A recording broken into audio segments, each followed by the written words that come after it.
សន្តាប់រឿងព្រេងនិទានខ្មែរមុនចូលរាត្រីជាមួយនឹង Channel យើងខ្ញុំកុំភ្លេចជួយចុច Subscribe ម្នាក់មួយដើម្បីទទួលបានវីដេអូថ្មីកម្រងរឿងព្រេងនិទានខ្មែររឿងវត្តសំពៅ5វត្តសំពៅ5ស្ថិតនៅលើខ្ពង់រាបនៃភ្នំបូកគោ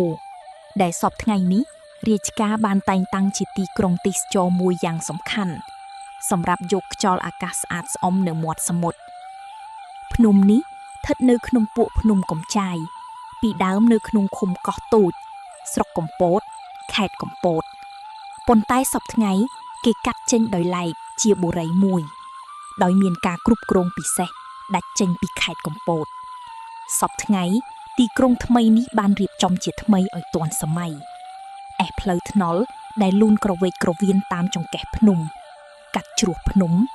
ឡើងទៅកាន់ខ្ពង់បបតានេះក៏បានក្រាលថ្មចាក់ជ័រយ៉ាងស្អាតបាតរថយន្តតូចគ្រប់ធុនបើកបរបានគ្មានលំបាកទេលើកលែងតែរថយន្តធំវែងបើកបរពុំបានត្បិតបត់បែនពុំកើតព្រោះផ្លូវនេះក្លេកខ្នក់ពេកផ្លូវឡើងនេះមានចម្ងាយចាប់តាំងពីត្រង់បែកចេញពីផ្លូវជាតិលេខ3ផ្លូវកំពតទៅវារីងទៅមាន32គីឡូប៉ុន្តែដោយផ្លូវបត់បែនហើយត្រូវឡើងជាដរាបផងរថយន្តបើកពុំសូវបានលឿនប៉ុន្មានទេពីដើមខ្ពង់រាបបូកគោជាកន្លែងយកខ្យល់អាកាសសម្រាប់ជនជាតិអឺរ៉ុបដែលជាអាណាព្យាបាលស្រុកយើងគឺលោកហ្វ្រង់ស្វាបូផ្ទាំងជារេស៊ីដង់ស៊ុបបៃរីយើនៅប្រទេសកម្ពុជាបានចាត់សាងហើយសម្ពោធជាផ្លូវការកាលពីឆ្នាំ1925កាលពីសម័យកសាងនោះដោយទ្រង់យល់ថាបារាំងរៀបចំធ្វើទីសំណាក់អាស្រ័យយកធាតុត្រជាក់សម្រាប់ពួកគេដូច្នោះព្រះមហាក្សត្រខ្មែរយើងក៏ព្រះអង្គទ្រង់ព្រះតម្រេះដល់ព្រះពុទ្ធសាសនាភ្លាមដែរគឺព្រះអង្គទ្រង់សាងអារាមមួយដោយមានកូនវិហារតូចមួយនិងចែកដីមួយឡើងដែរសំណង់វត្តនេះតាំងនៅលើដីខ្ពស់ជាកំពូលភ្នំដោយមានផែនថ្មធំនៅពីពេញចម្លែកជាងគេគឺផែនថ្មជាបន្ទះមានទំហំបណ្ដោយប្រមាណជាង10ម៉ែត្រនិងកម្ពស់ប្រហែលជា70ម៉ែត្រដែរទ្រង់ទ្រីផែនថ្មនេះមានភាពសំប៉ែតខ្ពស់ទ្រទង់នៅឃើញរូបភាពនៃថ្មទាំង5ផែននេះមានសន្តានដូចសំពៅ5កំពុងបើកក្តោងហើយការកសាងវត្តនេះក៏ត្រូវធ្វើនៅជាប់ផែនថ្មនេះទៀតទើបអ្នកផងហៅទីនេះតាមសមុទ្រថាវត្តសំពៅ5កាលបើបានឈ្មោះនេះហើយអ្នកផងក៏ប្រឌិតបានជារឿងព្រេងមួយឡើងដែលដកស្រង់ពីរឿងមានស្រាប់មកហើយគឺរឿងព្រះថោងនាងនាគនោះឯងមានដូចតទៅនេះក្នុងកាលកន្លងយូរមកហើយ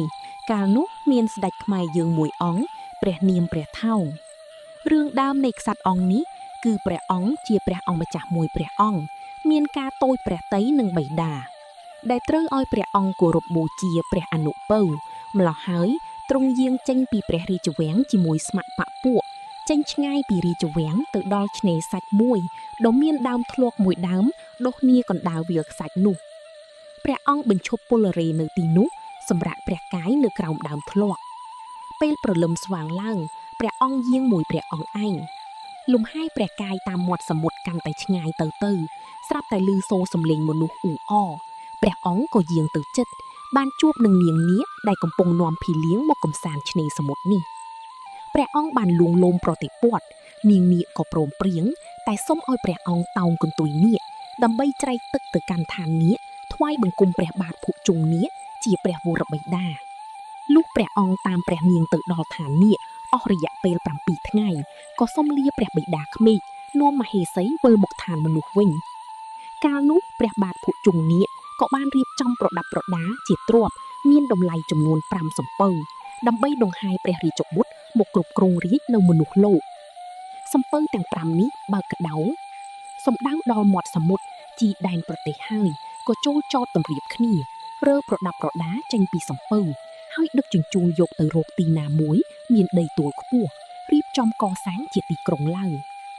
ឯសំពៅទាំង5នោះក៏បញ្ឈរទុកសម្រាប់ព្រះអង្គមានដំណើរទៅណាមកណាទ្រង់គង់ក្រសាលតាមព្រះចិន្តាពលរេទាំង500នាក់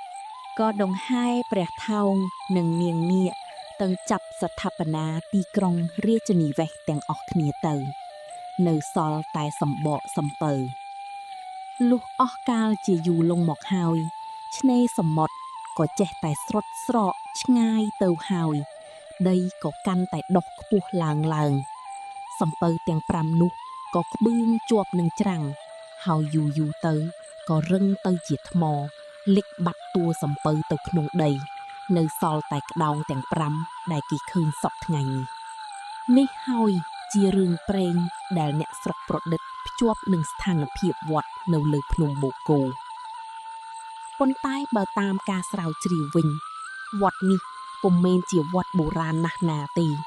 គឺជាវត្តថ្មីមួយដែលព្រះករុណាសាព្រះបាទសម្ដេចព្រះស៊ីសុវត្ថិមុនីវង្សព្រះចៅប្រទេសកម្ពុជាទ្រង់កសាងឡើងកាលពីកស